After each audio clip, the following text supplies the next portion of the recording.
Olá, pessoal!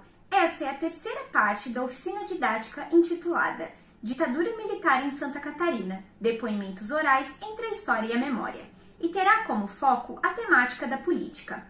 Aproveitamos para convidar a todos que curtam o vídeo e se inscrevam no canal do CEMOP, que também traz postagens relacionadas a eventos e pesquisas realizadas pelo laboratório, com as temáticas de História do Vale do Itajaí e História do Brasil Imperial e Republicano. Muito obrigada e uma boa visualização!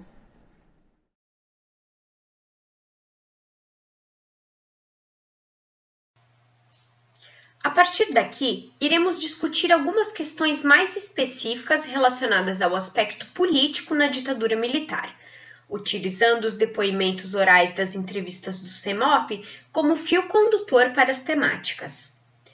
Um primeiro ponto que é necessário destacarmos a respeito do regime autoritário que vigorou a partir do golpe civil-militar de 64 é a questão da censura. Devemos conceber a censura enquanto uma estrutura organizacional e sustentadora do autoritarismo vigente nesse contexto. Desde o golpe em 64, vários mecanismos punitivos foram estabelecidos pelo governo, embora as práticas autoritárias não fossem amplamente divulgadas à população. A historiografia concernente ao tema, ao evitar conceber a censura enquanto um bloco homogêneo, destaca suas diferentes fases, marcadas por intensa atividade repressiva, seguida de sinais de abrandamento. De forma semelhante, evidencia-se sua atuação em diferentes polos de concentração, como no caso da censura política ou da censura prévia aos meios de comunicação e diversões públicas. No âmbito da censura aos meios de comunicação, o entrevistado José dos Reis Garcia destacou em seu depoimento que os presos políticos eram tratados pela alcunha de terrorista, além da impossibilidade de discussão de temas políticos. No período da prisão, como era o contato com a imprensa, Sr. José? Nós não tínhamos contato com a imprensa, eles não permitiam. Eu tenho pilhas e pilhas de jornal com a minha cara e meu nome. Eles chamavam todos de terroristas e não tínhamos a mínima chance. Nós tínhamos os artistas e os intelectuais que podiam falar alguma coisa, cantar alguma coisa, e tinham os como eu, que eram mão de obra e tinham que ir à luta. Durante a ditadura militar era fechadíssimo, porque os jornais eram censurados. Na área de política eu não podia escrever nada, e se escrevesse, você era censurado. Aqui temos um recorte de jornal para exemplificar a censura aos temas de origem política. Como vocês podem perceber, ocorreu aqui a substituição de uma matéria por um soneto, sob recomendação dos dispositivos censórios instaurados pelo regime.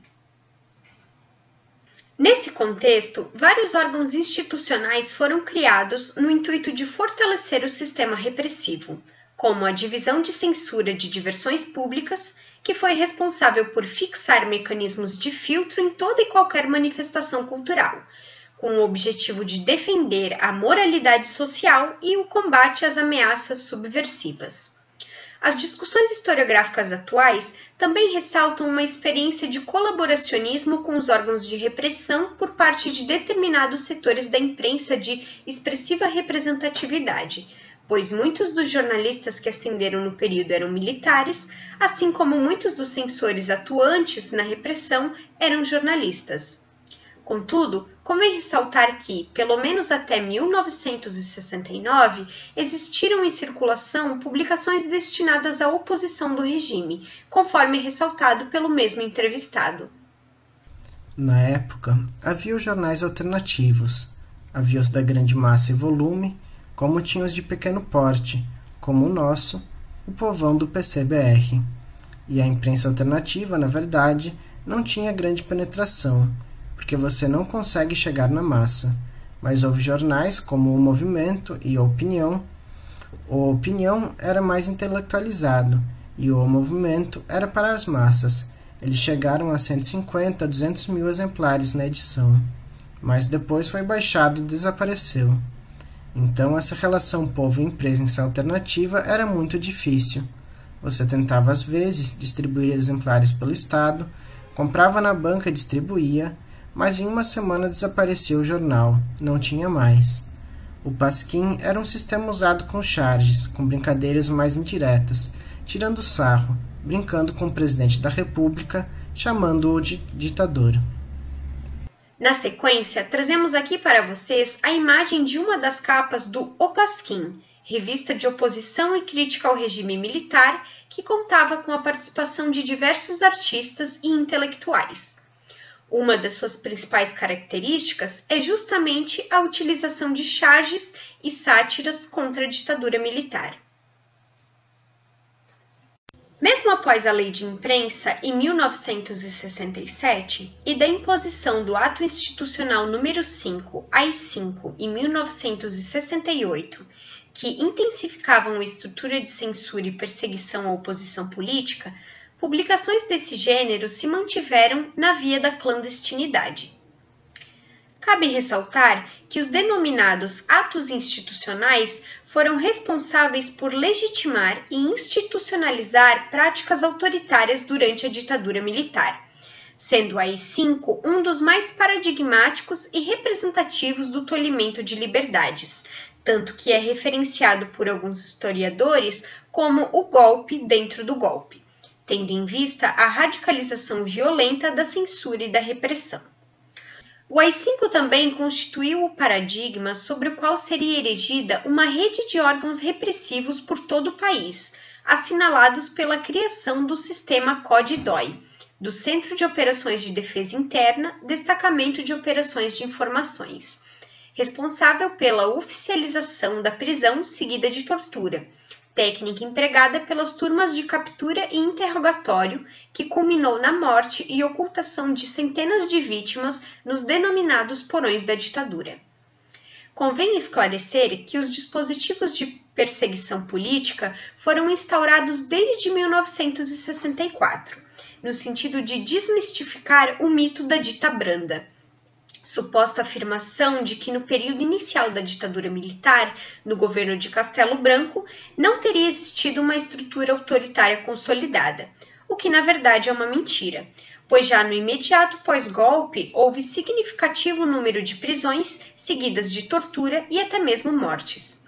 Indicativo de tal questão pode ser observado nas entrevistas cedidas por José dos Reis Garcia e Alfredo José Gonçalves, ambos presos em 1964 após o golpe civil-militar. Aqui em Blumenau, eu fui preso político durante 4 anos. Fui preso em 1964, em Foz do Iguaçu, por pertencer ao Partido Comunista Brasileiro, e fui solto em 1969. Fui preso novamente no dia 14 de abril de 1969, dentro do Banco do Brasil, quando eu iniciava o meu horário de trabalho. Um padrinho da minha filha me entregou. Ele trabalhava no Banco do Brasil também.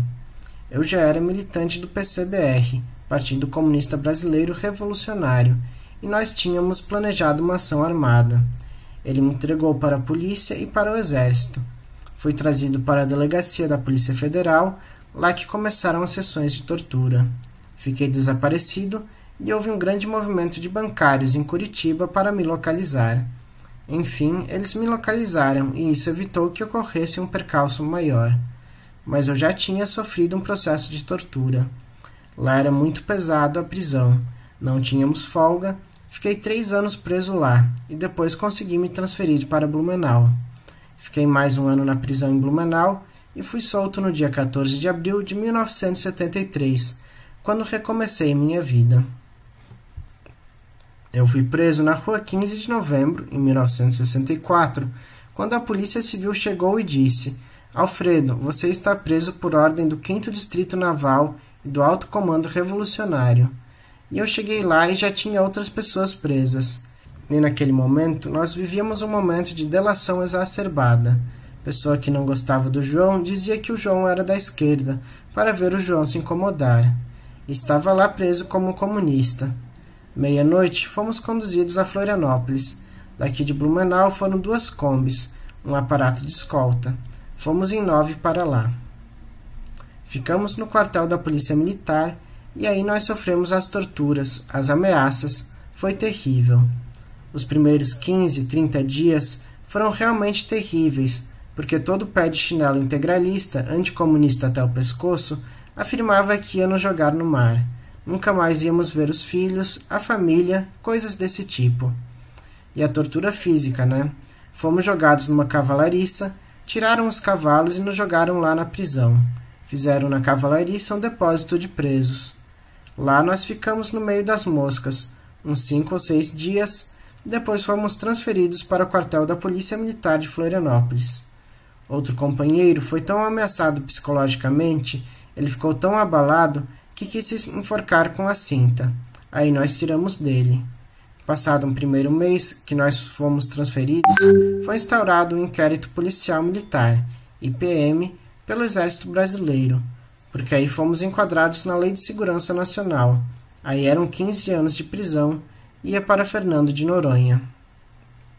Podemos articular o depoimento de José Gonçalves a respeito da prisão em Fernando de Noronha com uma charge proveniente do jornal Última Hora, de setembro de 1964. O cartunista Jaguar denuncia nessa charge as torturas sofridas por presos políticos nos quartéis, ironizando a declaração do general Geisel sobre a inexistência de torturas contra presos políticos nessa prisão em questão. Como pode ser observado, a charge traz 2 policiais segurando o sorriso falso de um preso em condições subhumanas, com os dizeres: "Como vê, general, os presos estão até satisfeitos." Os entrevistados relatam também que, para além da prisão e tortura, existia uma forte perseguição política, que afetava de maneira muito evidente todos os aspectos de suas vidas. Havia companheiros que ficavam completamente na ilegalidade e outros que ficavam na legalidade. Eu transitava entre ambos. Mesmo depois de solto, eu continuei trabalhando na organização ilegal. Aqui mesmo eu tenho um documento, porque eu pedi meu habeas data para a presidência da República, depois que ocorreu a redemocratização do país. Aí eles me mandaram. No documento, mostra que eu fui seguido até Blumenau em 1989, quando foi extinto o SNI, Sistema Nacional de Informações. O próprio habeas data mostra essas atividades. Por exemplo, em 1961, assinou a lista a favor da legalização do Partido Comunista Brasileiro. Em 29 de abril, foi encaminhado para a prisão provisória de Curitiba. Em junho, foi indiciado o inquérito policial, onde também está indiciado um dos comandantes do MR 26 de março. Em 1970, foi citado como informante de um PM. Em março de 1970, foi indiciado em um IPM mandado instaurar pelo comandante da 4ª Região Militar. Mesmo solto desde 1973, eles andavam atrás de mim. Não me prenderam porque não tinham certeza do que eu estava fazendo. Aí, o processo foi para Curitiba, para o quartel-general da 5ª Região Militar, onde era o órgão que iria julgar o processo. O processo rolou de 1964 a fevereiro de 1970. Mudei de emprego, fui perseguido, onde descobriram que eu era ex-preso político. Por mais competente que fosse no trabalho, não servia mais. Em 17 de fevereiro de 1970, então fomos julgados, no atacado. Todos os de Blumenau? No quartel-general do Exército da 5ª Região Militar. Fomos todos condenados à revelia, porque ninguém apareceu. Aí, no dia 18 de fevereiro, eu peguei o jornal e soube que fui condenado. Qual a pena? Eu, a 8 anos de reclusão. Na sequência, trazemos uma imagem do quartel-general do Exército da 5ª Região Militar, sediado em Curitiba, no Paraná. Além das prisões, existia um sentimento constante de medo e insegurança que permeava o contexto histórico vivenciado, mesmo daqueles que se encontravam longe da militância e oposição, como pode ser observado no depoimento cedido por Nelson Rosenbrock, radialista. Nós íamos transmitir no Rio de Janeiro, Brasil e Paraguai. Era num domingo à tarde.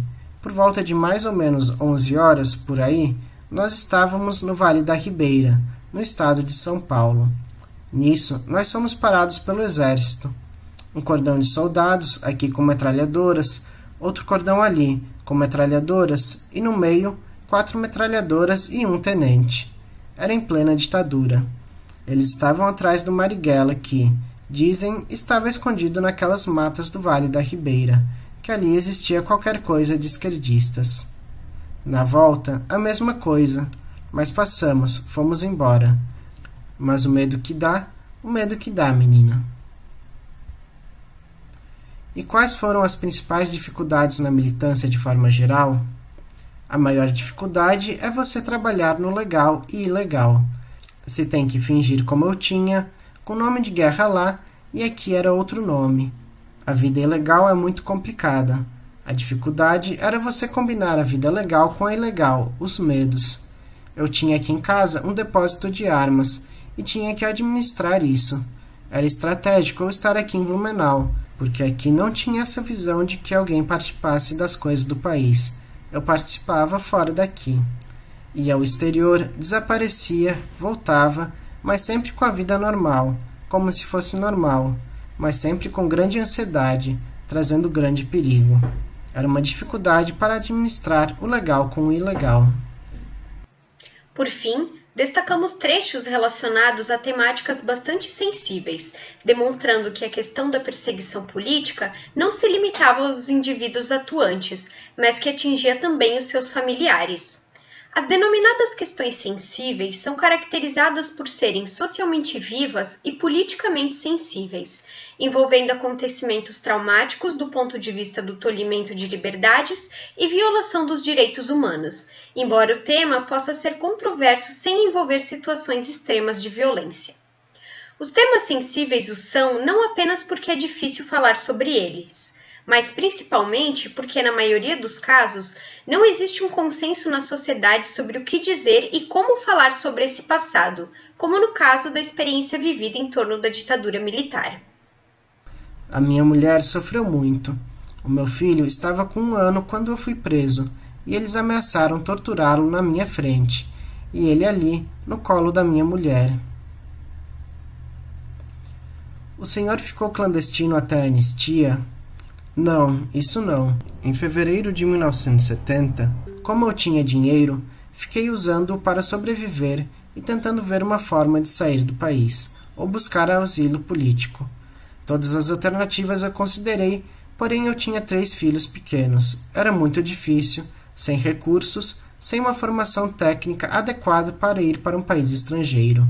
Como eu iria viver com os meus filhos? E tudo isso eu pensei. Na época, o Garrastuso Médici estava matando e torturando, fazendo capeta lá. E eu fiquei pensando em tudo isso. Paradoxalmente, a ditadura estava respeitando e pagando o auxílio reclusão. Eu calculei que com o valor que meus filhos receberiam do auxílio reclusão, daria para eles frequentarem a escola, a alimentação, né? Eu tive que tomar uma decisão, ou sair do país, ou ir para a cadeia. Eu fui para a cadeia. O governo Médici é referenciado na historiografia como os anos de chumbo, no momento de maior atuação dos grupos paramilitares e do terrorismo de direita, que culminou no extermínio sistemático de grupos de guerrilha e luta armada vinculados à oposição, na chamada Guerra Revolucionária. Junto a esse período de grande repressão e perseguição política, o Brasil vivenciava o denominado milagre econômico, quando o desenvolvimento econômico nacional foi utilizado como recurso propagandístico e legitimador da ditadura militar. Ao enaltecer os elementos nacionais vinculados ao desenvolvimento, a partir de slogans comemorativos como "Esse é o país que vai para frente" e "Brasil, ame-o ou deixe-o", buscava-se mascarar as ações autoritárias do ponto de vista dos direitos políticos civis. Convém esclarecermos que o milagre econômico foi de fato vivenciado por uma parcela muito pequena da população, limitando-se ao campo industrial, sendo que a maior parte da população carecia de inúmeros recursos. A historiografia dedicada ao tema demonstra que a distribuição de renda nesse período era bastante desigual, pois os ricos ficaram mais ricos, enquanto os mais pobres permaneceram. O senhor se entregou? Me apresentei voluntariamente, porque eu fiz o seguinte cálculo. Se eu morrer, meus filhos têm como viver. E se eu não morrer e ficar perambulando por aí com eles, vão morrer de fome, de frio, vão sofrer. Então, por amor a meus filhos, não pensei em mim, eu pensei nos meus filhos. e tomei a decisão e fui ao 23RI. Surpreendi todo mundo, botaram um quartel de prontidão. Botaram um quartel de prontidão no 23RI, e isso repercutiu na cidade inteira. E aí, fui conduzido a Curitiba, porque a prisão era lá, o inquérito corria lá. Aqui temos uma imagem do 23º Batalhão de Infantaria, localizado no bairro Garcia, em Blumenau. Como podemos observar através das entrevistas provenientes do acervo do CEMOP, a ditadura militar legou cicatrizes muito profundas na história do Brasil recente, tendo em vista a enorme repressão e perseguição política que ocorreu nesse período. Cabe ressaltar que não existia de fato uma ameaça comunista capaz de levar o país ao caos, mas que esse discurso foi construído de forma a legitimar a tomada do poder pela via do autoritarismo.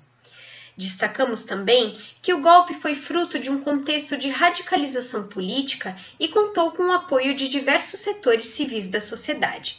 Apoio esse que vai se manter até meados de 1979, momento em que as denúncias de tortura e violação dos direitos humanos ficam mais acentuadas. No âmbito de Santa Catarina, é possível observar que houve de fato prisões e perseguições políticas locais. E, embora esse tema não vigore muito na memória coletiva da população, já existem diversos trabalhos historiográficos que buscam explorar essa temática, conforme iremos indicar para vocês na sequência. Além disso, a utilização das entrevistas do CEMOP como fontes nos possibilita conhecer um pouquinho mais sobre esse contexto a partir dos depoimentos biográficos dos entrevistados, de forma a enriquecer ainda mais a forma como esse tema é abordado. Para finalizar, deixaremos abaixo o e-mail do CEMOP, assim como as redes sociais do laboratório e do curso de História da FURB.